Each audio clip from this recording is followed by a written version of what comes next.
Just a short story, a quick one. So about last week, I just got back from work, and my nephew and my niece, they ran up to me. Yeah, I live with my brother and his family.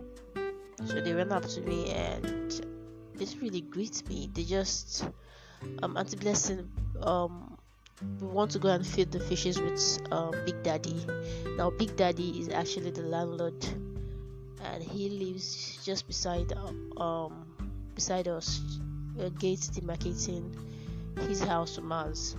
So when they said that, the previous day I'd allowed them to go, and because of how they came up to me without having to greet or say any other thing, just that, they're like, no, you can't go, you can't always go there. And they started begging me, like, Auntie Blessing, please, we want to go. I said, no, there's nothing you're gonna do, you're not going anywhere, you can't go there every day. So sorry. And that was it. So they were very sad, and it was just about past 2, and they're supposed to go by 5. So while they were pleading with me, they got outside.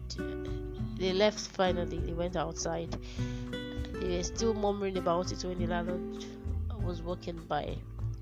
And being children, my nephew called my niece and said, Karina, I thought you wanted to tell Big Daddy something.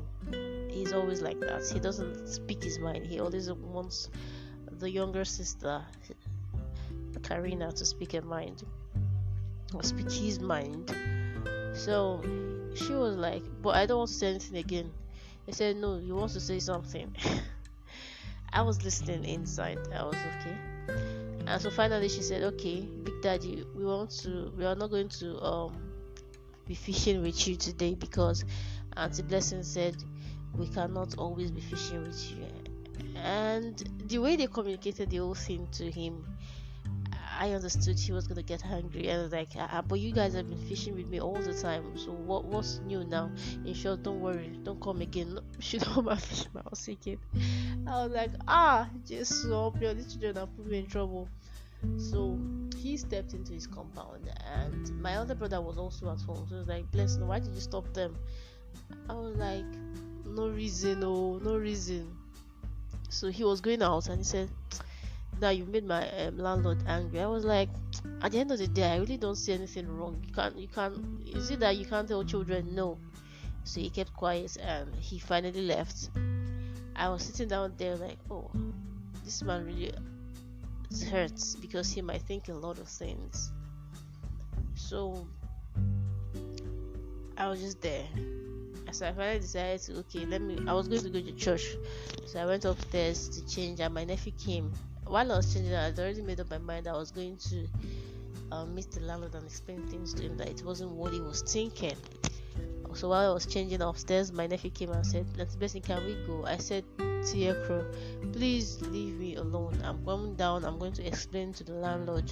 And he went downstairs, and while I was coming down, I heard him telling the landlord, because the landlord was actually sitting down in front of his house, but he was going to the back now. So he was like, Big Daddy, please wait, our auntie said she's going to come and explain to you.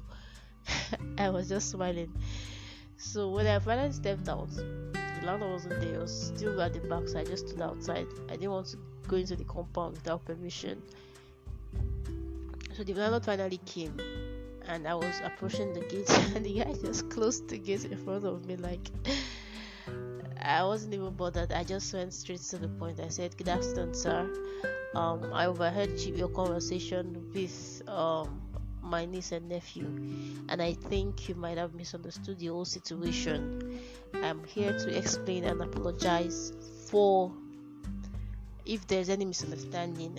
And so I explained the whole situation. He explained this part, and I told him, sir, I'm sorry, I didn't mean to hurt your feelings. I didn't mean to imply anything, because that is not what I meant. It's just the way they sounded, nothing bad. So while I was talking, the children asked me, Auntie Blessing, can we go now? I said, your Big Daddy will decide. So I don't know if he wanted to or if he didn't want to, but I think in a way you kind of understood. So he opens the gate for them, and they went in. Now, why am I telling this story? Um, it's a big deal for me because I'm not the very vocal type. I don't express myself very well. I'm shy and a lot of things. On a normal day, a few years back, I would have just let that slide and lived like that and be living with that pain of knowing that okay, this guy misunderstands me and might never like me in this life again because I am very conscious of what other people think of me.